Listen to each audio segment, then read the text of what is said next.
Hello and welcome to Two Words Wolves Pod. I'm Ryan Eichten, and with me today is Travis Singleton, the Sneaker Reporter. Travis, how you doing? I'm doing good, Ryan. How you doing? I'm good. After this team just keeps coming, right? The Timberwolves win game 1, 104-102. They were 14.5-point underdogs. There's been a lot of weird Vegas numbers out there. Just not believing in the Timberwolves at all, even after an impressive 6-game series win against the Nuggets. And again, they kind of they do it again just when you think they might be in a series that they're overmatched. Well, nope, the Wolves beat the Spurs without Ayo Dosunmu, without obviously Dante DiVincenzo, but they did get Anthony Edwards back. And I guess that's where we can start is Ant comes back. Just the man's Wolverine. He has no business with his knee playing in this game. Scores 18 points on 13 shots, hits a pair of 3-pointers. I thought he looked fairly slow, just given Ant. But I thought his jump shot looked really good, which was an improvement from the Denver series, where that was probably the biggest area before he got hurt in the Denver series. He didn't seem to have lift on his jump shot. That wasn't a problem in this game. As he did say after the game, I thought his defense was pretty poor in a lot of spots. But they don't win this game without him, obviously. And down the stretch of the fourth quarter, he was one of the biggest reasons that they were able to pull away offensively. But Travis, what did you think of Ant's game 1 back from injury? Yeah. First off, I did not. I heard definitely through some of his people that he was working hard and around the clock, and I heard a lot of that. But I was envisioning game 3 when they were talking about it. But I never would have thought game 1. So it was a shock to me, honestly, when I heard that he was pushing, for game 1. But I like you said, he's Wolverine, man. I don't know how he did it. Hyperextension, bone bruise, runner's leg, runner's knee, or whatever. It don't matter what it is with this guy. He's just continuing to, just come back whenever he wants to come back, and continues to exceed all expectations. Like you said, he did look a little slow, looked a little sluggish on the defensive end. You can kind of tell he wasn't really jumping for the rebounds like he usually does, and being extremely active when it comes to getting on the glass and starting to break. But his jumper was spot on, like you said. Very improved. Hit some clutch 3-pointers when they really needed it. I think the play of the game was when they closed on him and he got doubled, and then shot fake and then passed it to Julius for the 3. So his awareness was just spot on. It wasn't like he was coming into the game forcing anything. He played within the offense, and that was the biggest thing that I read from that. True team player, true leader. Showed a lot of character and guts, and he's like I said, he's a team player, man. And didn't complain about coming off the bench. TJ was getting your guy. TJ got it going, so he was continuing to let people stay within the flow of their game, in the rhythm of their offense. And it was special to see last night, man. I if you would have told me, that he was coming back game 1, I would have thought you was crazy. Yeah, me too. I mean, I would have, maybe not once he gets real questionable, but certainly like toward the end of the Denver series, if you would have told me, like you said, game 3 or game 4 was like even then, I think I would have been like, I don't know, like that Yeah. seems premature. And when he comes, like I would have assumed game 3 or 4, he would have looked like he did tonight and just been like if he would have came back game 4 looking like he did tonight, the Wolves are at best down 2-1. And it's like, yeah, they're just not going to have enough health. And I guess that's still kind of on the table. But Yeah. for him to come back in game 1 and look like this, and I think maybe the most important thing or impressive thing is that I didn't feel like he was ever really trying to do too much, in the Correct. sense of he could have. I think he understood where the limitations of his body currently are, and with the passing, like he's just going to have to be a better playmaker, given a lot of times when teams send 2 players on him, he'll just run around them.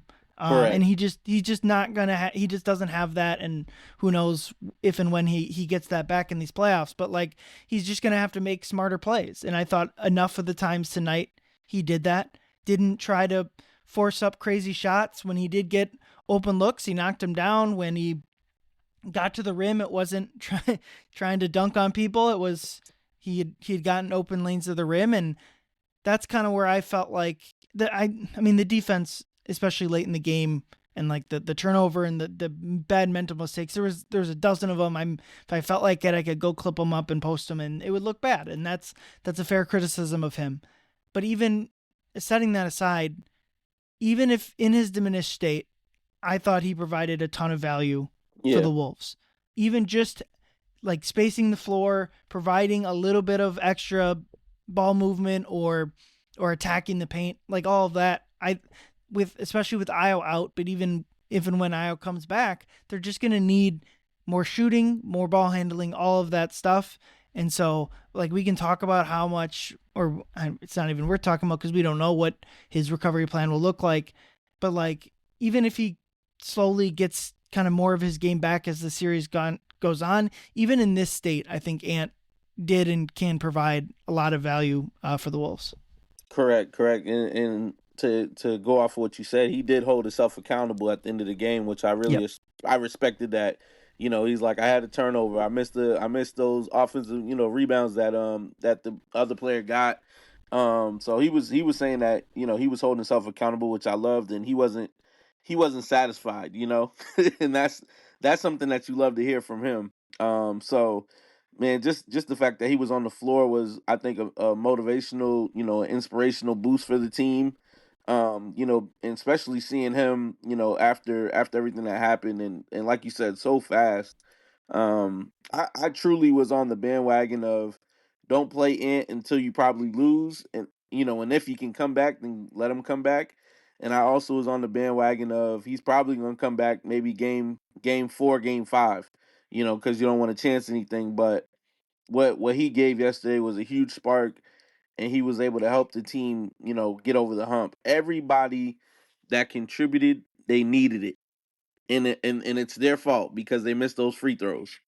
Yeah, So everything Mike Conley did, everything TJ did, everything that Ant did, every single thing, it mattered. And game 2, they got to make sure they make those free throws on the road, and you got to box out. Can't allow second chance points. absolutely. Yeah, it's just an unbelievable thing that he was able to play in that game. And Finch talked about it after the game of it seemed like they set ground rules for Ant if he was going to play in this game. I think it seemed like, this is me reading into what they're saying, but a little bit like it took Ant pushing them to play. Like if Ant had come in and be like, "Hey, it's your guys' decision," uh, and it was ultimately the coaching staff and the training staff's decision. But Yeah, if I think Ant really pushed to play, and with that, I think Finch and the training staff and the coaching staff were like, "Okay, we'll do that," but like there's some ground rules, like you're going to come off the bench, and Finch said he was more than fine with doing that. And like you're going to play a certain amount of minutes, and we're not going to deviate from that.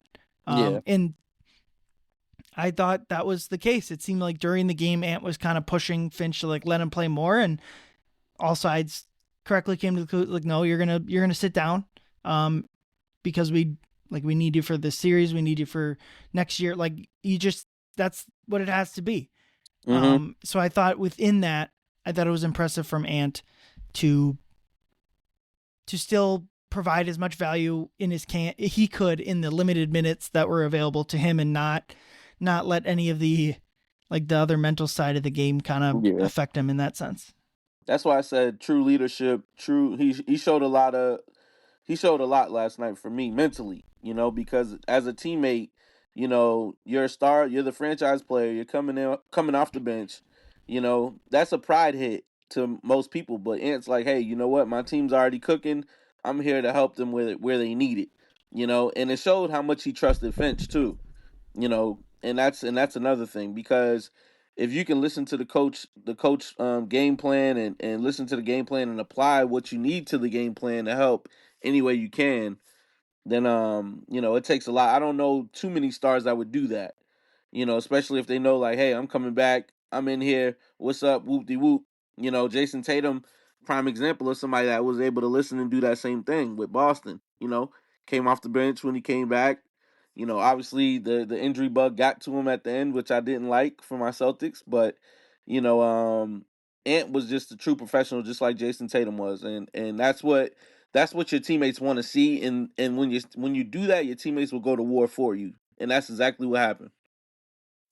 Yeah, I mean, with any star player, like there's criticism that is fair about Anthony Edwards in just in a general sense, but like the one thing that I am just not surprised with at all was the stuff you just mentioned, that he's willing to come off the bench.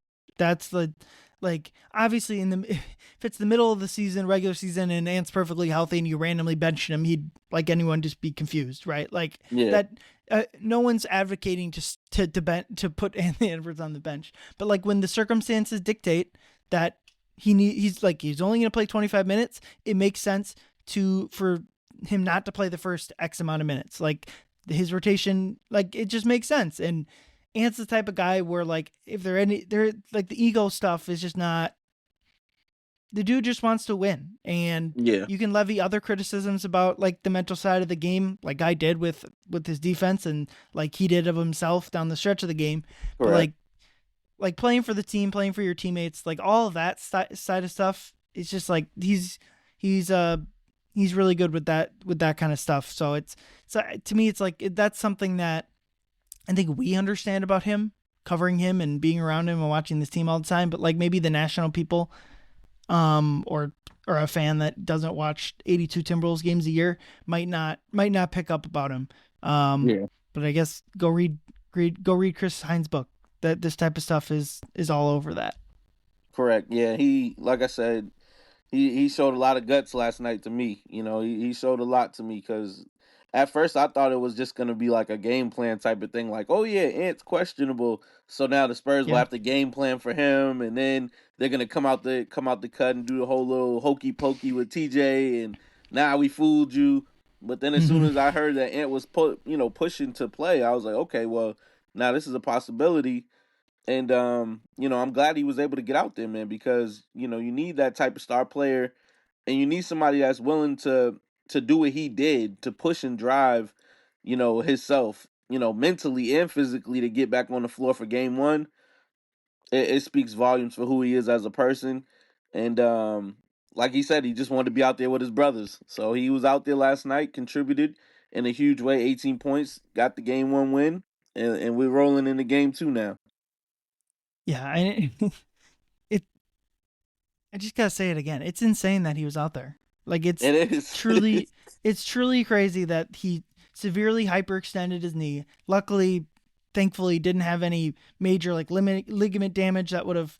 I mean, very easily could have his season could have ended right there, obviously, Yeah, um, and even that, like even the fact that he was able to come back, like I'm sure he still got pain in his other knee, which was correct. clearly hampering him during the Denver series. Like I there's a there's a lot of bigger questions, like if they are able to get through the series, like can they beat OKC with Ant? Whatever. We'll get there eventually.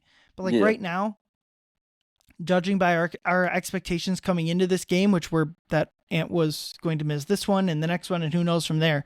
Um, just hopefully, I'm not a medical expert. Hopefully, this is not the type of injury where this was the best Anthony Edwards we see, and him kind of playing on it now will get worse.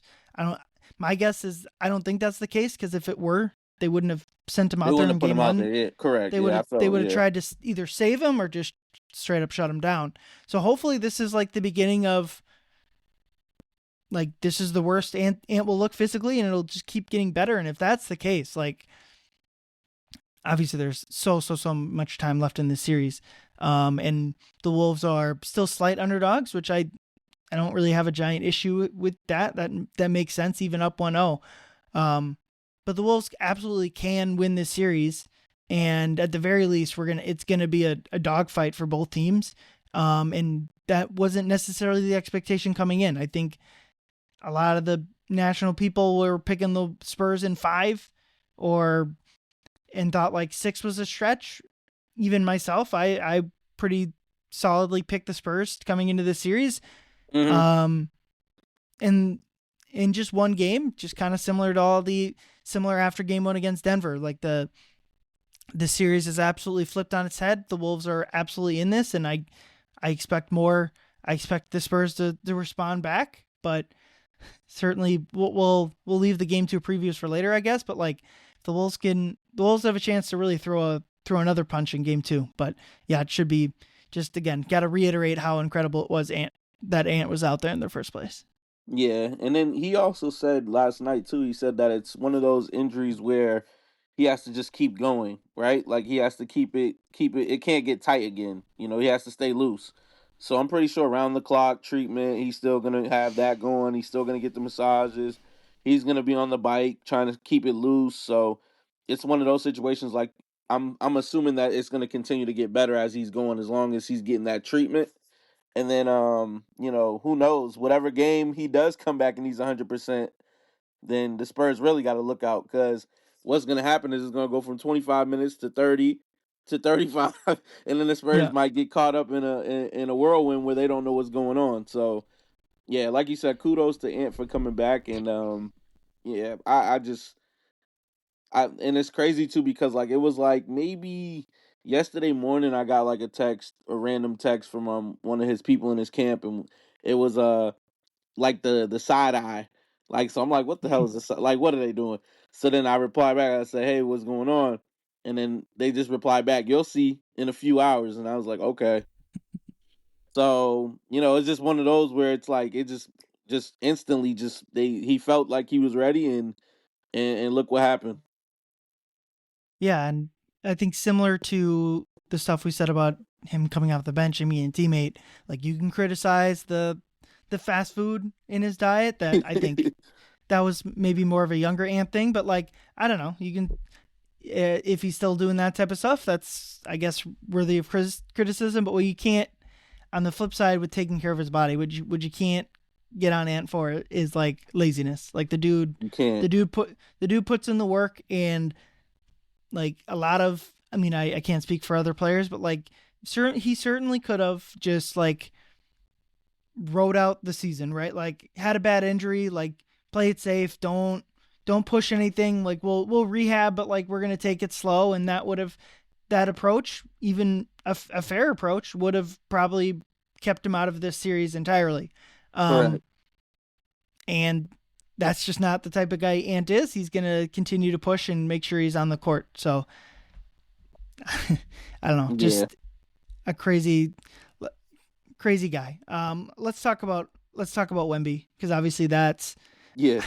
I thought obviously the MVP is a regular season award, but I thought last night was a good example of like maybe Wemby should have won MVP, because I just thought everything they were doing was running through him, especially Yeah. obviously on the defensive end of the floor. I thought other than him, the Spurs defense was lackluster, Correct. which is the other than him is doing a lot of weightlifting there. But Wemby has 12 blocks, which is NBA started keeping track of blocks in 1974, so it's an NBA playoff record dating back to that. Wilt Chamberlain in the late 60s and 70s had some 12 block games. So on this side of Wilt Chamberlain, basically the greatest block performance in game one. I think got to point out, at the very least, two of those should have been goaltending. There was two early. Yeah. The first one, or there was the second block on Shannon. He very clearly got it off the glass. Another one, Julius got it up off the glass. So I don't know. That was a couple that should have been, but still, like even if he had 10 blocks, like an incredible, crazy defensive performance. I thought there's a lot of times where the Wolves just saw him down there and took the ball out, but I thought they made the right decision to like just keep attacking. Because Yeah. like I thought like them bombing threes was probably like a way to win this series, and to a certain extent, I still believe that. But like you're not going to win this series only taking long twos and 3-pointers. Like you just Yeah. at a certain level you can't just only take a two when Luke Cornett is out there. Like you gotta, at a certain level, you gotta try to go to the paint. So I thought they made the correct decisions, and like a lot of them said after the game, like it wasn't going to the paint that might have been the mistake. It was like just being smarter about it, getting there quicker, making sure Wemby's not in the area as much as he was. So, but like I think this whole series is going to come down to to what extent the Wolves offense can succeed when Rudy Gobert is out there defensively. To me, that's the big swing point of the series. No, I agree. And just to pinpoint off what you were saying, I mean, even TJ said it. He was like, "I'm gonna keep going downhill." He was like, "I'm going Mm-hmm. straight at him," and he even said he's gonna dunk on him. So I'm interested in seeing that too. I don't know where that came from, but I'm looking forward to it if it happens.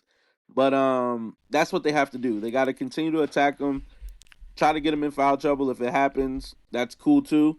But you got to be physical with him. In the regular season when we got the best of Wemby, Julius Randle was roughing him up. You remember that game at Target Center? Yeah. So so they just got to continue to be aggressive, make sure that they make the right reads when they're going into the paint. But like you said, they can't wait for Luke Cornett and be like, "All right, guys, it's open now." It's like, no, we gotta we gotta continue to do what we're doing. And I think what really worked was TJ was beating them down the court in transition, Yep. and they weren't able to set their offense. That was really smart of him. I noticed he did that a couple of times. Then he caught Mike in the corner for a three on one of them. Mm-hmm. So if he continues to attack like that, and they can't set their defense up, all that's gonna either create is an offensive shot for us, him putting it up at the rim, or him getting fouled. And they got to continue to keep that pressure on the rim in transition. And when Io comes back, that's where Io's missed. Because when Io comes back, whenever he does, him and TJ, those guys like to run, so they can put that pressure on them right away. But spot on with what you were saying.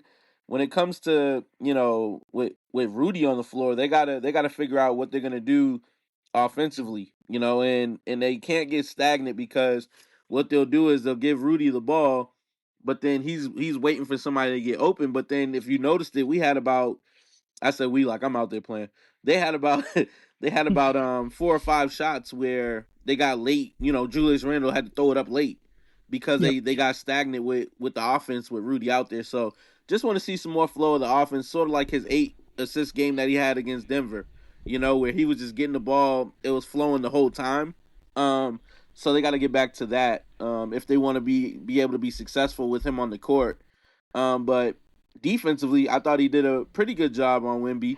He limited Wemby to a lot of stuff. Wemby didn't do anything offensively, even though he had a triple double with blocks. I mean, but for the most part, they held him to what was he 0 for 8 from the 3-point line. Yep. So they got to continue to contest him with the 3-point shot, force him to shoot, and just hope for the best sometimes. But as long as you get that hand up, I think that's the biggest thing that can really help the Timberwolves moving forward in this series. But I love what I saw with them going to the paint though, and they showed that they weren't scared to go to the paint either, which was a huge plus. Yeah, I think your point on the offense with Rudy on compared to with Rudy off is going to be the biggest thing because in this game at the start of the fourth quarter they took Rudy Gobert off the court and didn't play him until a minute and 44 seconds left when they had a lead, and they were willing to sacrifice at that point, the offense for the defense. Yeah. Mm-hmm. But they pulled away in that game with Rudy on the bench. And this is not at all criticism of Rudy Gobert, who is the reason why they're in this series in the first place. Right. And I thought still played a solid game one, especially like rebounding and defense. Of course, defensively, like was as big as a reason Wemby had a poor offensive game. But ultimately, I just think this is going to be what this series is. Rudy's just not going to get to play 40 minutes. He plays 30 minutes, and that makes a lot of sense. I would try to, as much as you can, try to match up Rudy's minutes with the Luke Cornett minutes to maximize Rudy's time on the court, because you can't just completely scrap Rudy Gobert. Like, he's still incredibly important to you winning the series, and was incredibly important. Look, they won in a game. They won they won the Rudy Gobert minutes by 2 in this game and played the other 18 minutes even. So, like, I mean, it's plus minus is what it is, but like, yeah, you can't just mothball Rudy in this series. But I do think, like, unless Rudy's going to start nailing threes or taking jump shots, which is not fair to expect of him at this point, like, Yeah, their Lowell's best offense is always going to be with Rudy on the floor, and the way Julius guarded. I mean, it's now again he's guarding. Julius has shown the ability to guard Wemby. yeah, Maybe Wemby shows him. I don't know. That's like the bigger picture thing with Wemby to me is like, and it's kind of a terrifying fact that he's not really that good of an offensive player. It's crazy to say, and that's a little bit like kind of like hot takey out there, but like yeah, yeah, he's not this dominant offensive player that you really he'll have good games in the series, of course, and the 0 for 8 from 3 is certainly not sustainable, and the fact that he can space the floor like that is a big reason why they're so good. All of that, yeah, but like Wemby probably will at some point in the season. Like, you'll just throw him the ball in the paint and he'll just start taking turnaround jump shots, wide open turnaround jump shots over people. He doesn't really have that type of game yet. And they clearly, to me, are like, they don't want to put too much of the offensive load on him because they need him so big on defense. And so, like, Wemby at this point of his career is not like this superstar offensive player. He's on defense. He's obviously, I bet you he'll go down as like the greatest defensive player in the history of the game. Like, yeah, honestly. But like at this point of his NBA career, that's his weakness is his offense, which is still very solid. So, yeah, I just think it's going to be an interesting tug of war between playing Rudy. That's going to be your best defense on a Spurs team that does have some good offensive players. Their guards get downhill, all that sort of stuff. But yeah, like, at least in game one, when it got to crunch time and they needed to put the game away, they went away from Rudy. And again, it's not a criticism of Rudy, and I'm sure, and I hope he doesn't like get discouraged by that. It's just, it's not because of how good Wemby is defensively. It's just not a matchup where he's going to be the 1A player on the marquee. yeah. I was gonna ask you, do you feel like it has to be a defense offense type of series where you got to have more Nas and then throw Rudy in, plug and play type of thing against them with Wemby, or like what do you feel like is gonna be the most efficient and successful way for them to play without messing up Rudy's, without getting to him mentally where it's like, oh, I'm not impacting the series. But you also know you need Nas Reed. So like what do you feel like the approach should be? Yeah, I think as close, like game one was as good as the way they did it there was as close as what they need to do. Like I said, you can't just save Rudy for the non Wemby minutes. I mean, Wemby played 40 minutes in this game, so even if he ticks that down to like 36 minutes or whatever, like you can't just play Rudy 12 minutes. Like that's just not how this is going to work. So I think during the course of the game, I think it makes sense to just play your regular rotation. Mm, Maybe trying to match up the Rudy minutes with the Cornet minutes to maximize the spacing while Wemby's out there. And certainly like late in the game, which they more or less did this, like you can play offense when the timeouts start coming back and forth, then like it makes total sense. Like Wolves on offense, take Rudy off the court. Wolves on defense, put him on there. Like that makes sense. I think when you need an offensive run to get back in the game, it's going to make sense to pull Rudy and go with your offensive lineup. Just because, especially like if you're down in a game, you like might as well risk it at that point. But I thought Finch did a good job in game one of managing that balance of getting out there with your best offensive group against a defensive stud like Wemby, will also not totally taking Gobert out of this series. I got you. Yeah, because I feel like on my end, I feel like, there was a point in time where I felt like the Spurs were going to do a hacker Rudy. You know what I'm saying? Where they were Mm-hmm. going to just, and that's one of the things that I worry about down the stretch, especially on the road. It's like, okay, it's one thing if he's at home where the crowd's quiet and, they're letting him shoot his free throws or whatever like that. But in a hostile environment, if they did something like that, like, are we sure he's going to make 50% of those if he gets fouled, but 3 times and has to shoot 6? Is he going to hit 3 out of 6? Like, so it's kind of like you're chancing it, especially if the Spurs go back and score. So that's why I was asking, what would you do in those situations? Yeah. But that makes total sense. Luckily in the final 2 minutes, you can't foul off the ball for free throws. Like Yeah, that's in the final 2 minutes. That's a take foul. So Rudy would get 2 free throws, and then the Wolves would just get the ball back. So that wouldn't yeah, be profitable. But like you said, like he was 1 of 5 from free throw in this game. I thought the free throw looked. It wasn't just that they didn't happen to go in. I thought like he wasn't kind of coming up close. And to me, the second free throws, when Rudy is nailing the second free throws, when it's like, yeah, he misses a lot of front ends of the free throws, but like he dials it in for the second one, and it averages out to like 60%. That's when Rudy's shooting free throws well. But like this one, I think twice he missed both free throws, or yeah, he missed an and one and then two straight. But did hit the second one, or did hit one of them late, split a pair of free throws. So like you said, that would be in like the late fourth quarter before the 2 minute mark would be the free throw yeah, shooting for Rudy is certainly a worry. yeah. That's why I was bringing that up because I was like, Yep. I did at one point I did think they were going to try to do that like around that Yeah. 3:30 mark. I thought they were going to start doing that, but luckily they didn't. So like you said, the Wolves move on. But I love what they did with the small ball lineup. Nas was outstanding. Tweaked his shoulder a little bit at the end of that first half heave, but came back and still did what he had to do. And then also, like we said, Julius was really, really good on Wemby as well. So I'm curious to see the bounce back because I do think Wemby is I think he's a good player when it comes offensively. You know what I'm saying? Like I think he can get whatever shot he wants. The thing is the shot going in? Like, is it efficient? And I think that's what he has to work on when it comes to his game. But if he has a game where he's in rhythm and he's on. Like we're in for 30 point, 15 rebounds and 8 blocks. We're in for that type of night. But to your credit to what you were saying, when Wemby does have those type of games, it takes everybody else out of their game though.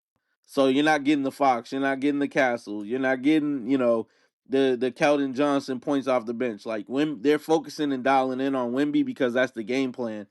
And I think that's what we'll probably see going into game 2 because the coach was saying that he's gonna try to make sure that Fox and Wemby are more involved offensively.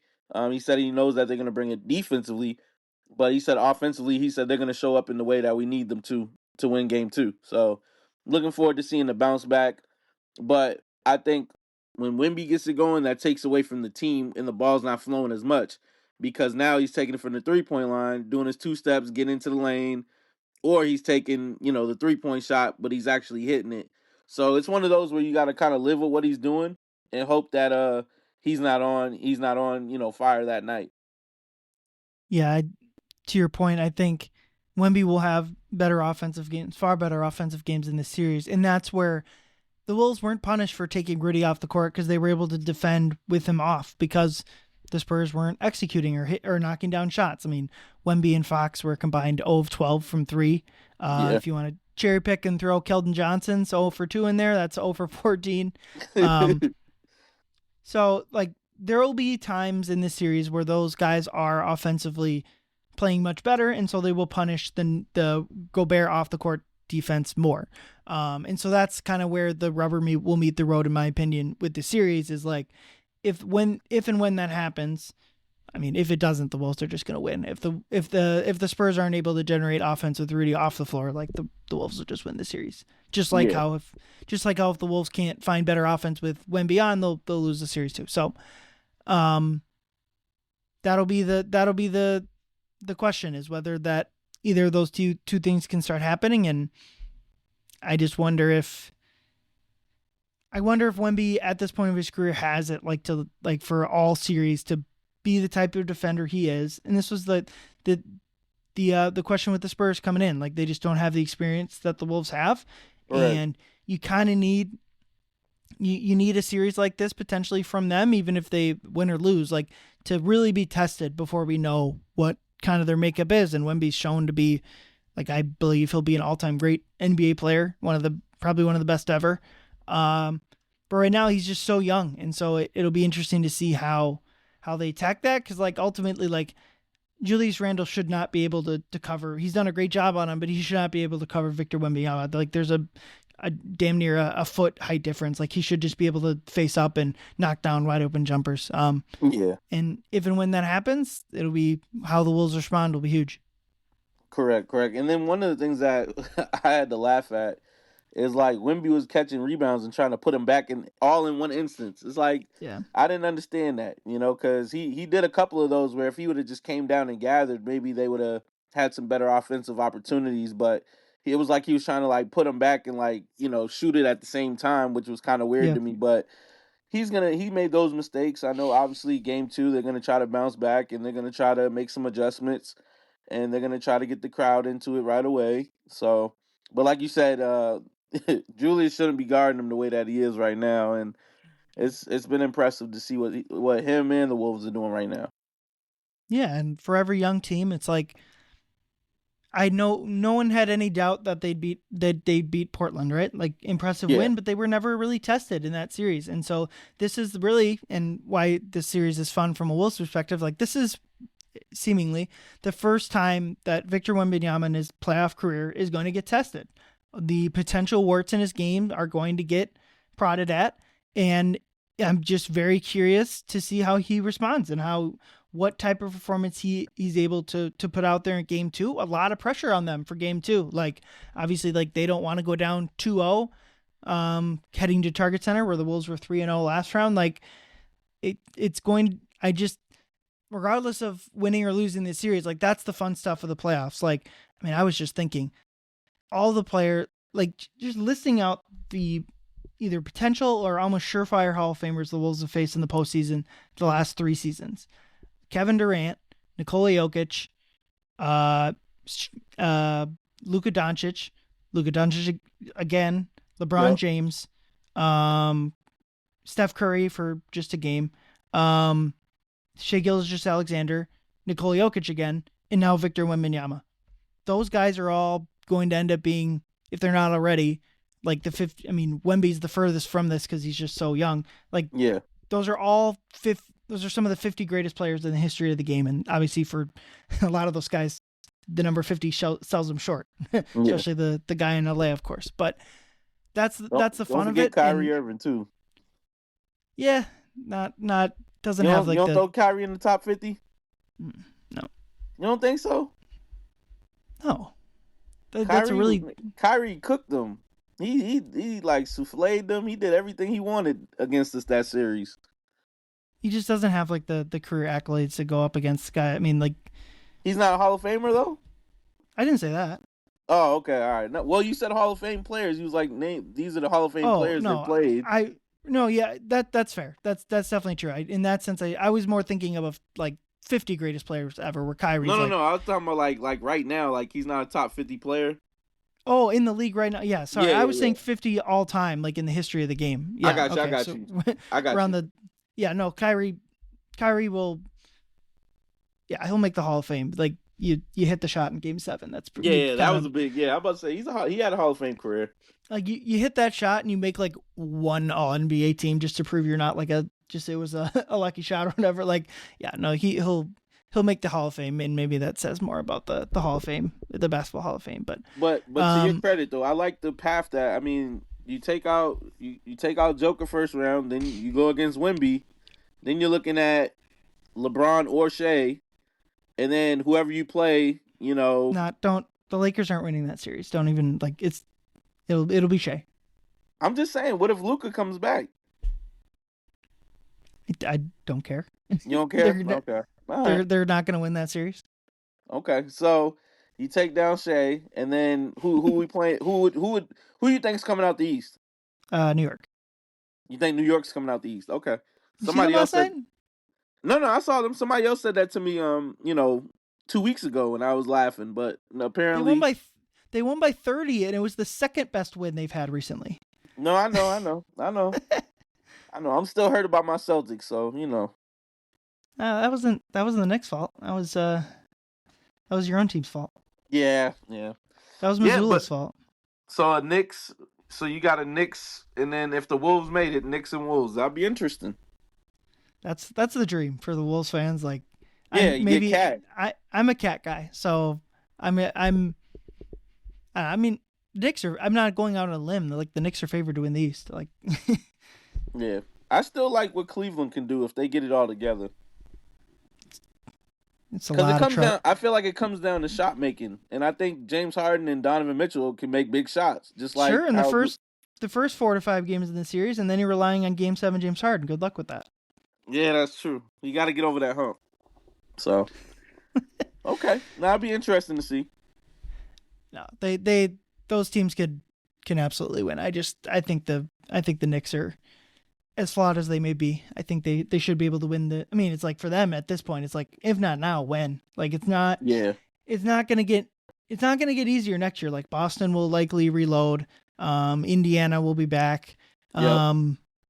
I don't know. We don't need to do an Eastern Conference preview here, but like it, a lot. The top teams in the. I mean, Philly will probably be just as good, if not better, next year. Yeah. So yeah, It'll be interesting to see. last guy we haven't talked about that we need to talk about. The Unk, Mike Conley. Yeah. Yeah. Dude. There's been a lot of Mike Conley crap out there, right? Like a lot of people have said a lot of stuff about old Mike Conley. A lot of why is he playing? Why does Finch love him so much? All this stuff. He was sensational in this game.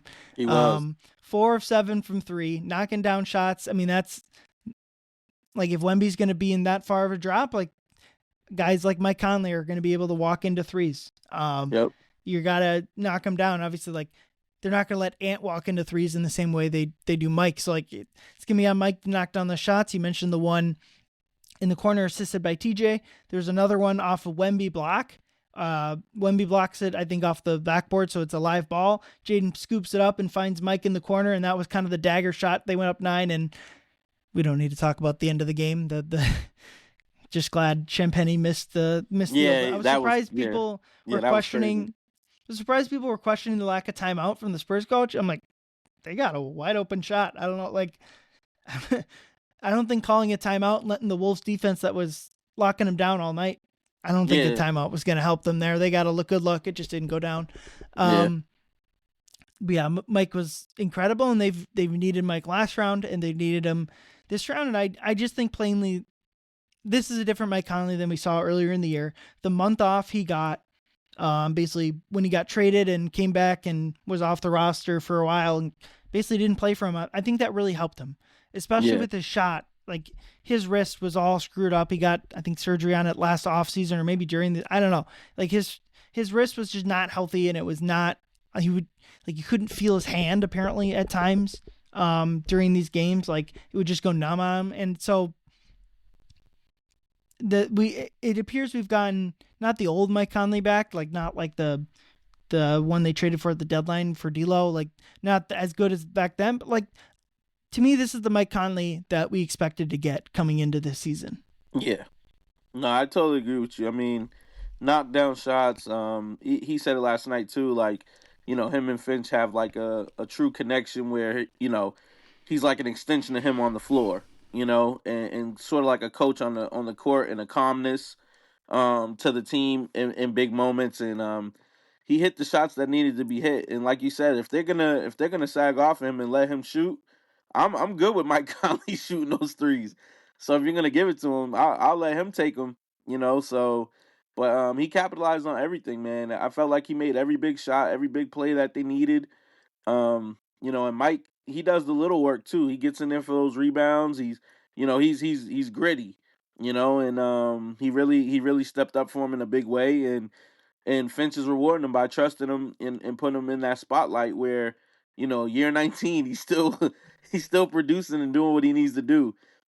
So definitely kudos to Mike for staying ready, for these moments. And this is what they got him here for. They got him to be that calm, cool, and collected guy, and that's exactly what happened. And the team trusts him in every single situation. So and that's a beautiful thing as well. Looking forward to seeing how they adjust. How the Spurs adjust to Mike in game 2, because obviously now he's somebody you got to look at. You can't sag off him, obviously. So looking forward to seeing what adjustments they make. But for Mike to do what he did in game 1, that was impressive, just as impressive as Ant, in my opinion. Yeah, for sure. Just Mike's the best. Like just as a guy talking to him in the locker room, obviously, like just really nice to see Mike. It just would have been a bummer if he gets even if he comes back or on a different roster and just kind of sails into the sunset out of the rotation, it's been good to see him kind of rekindle the old Mike Conley that we've been wanting to see. But yeah, game 2 Wednesday night, big one for both teams, but obviously all the pressure's on the Spurs. See if the Wolves can really give it to them. But Travis, anything to plug on your end?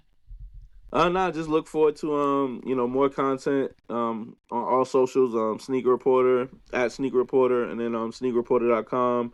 Ryan, I definitely appreciate the time, and looking forward to game 2. Both adjustments, on both ends, seeing what both coaches do, seeing what the Spurs do to counteract the small ball, and I'm gonna be looking for those small adjustments that are made throughout the game. But if the Wolves can go back 2-0.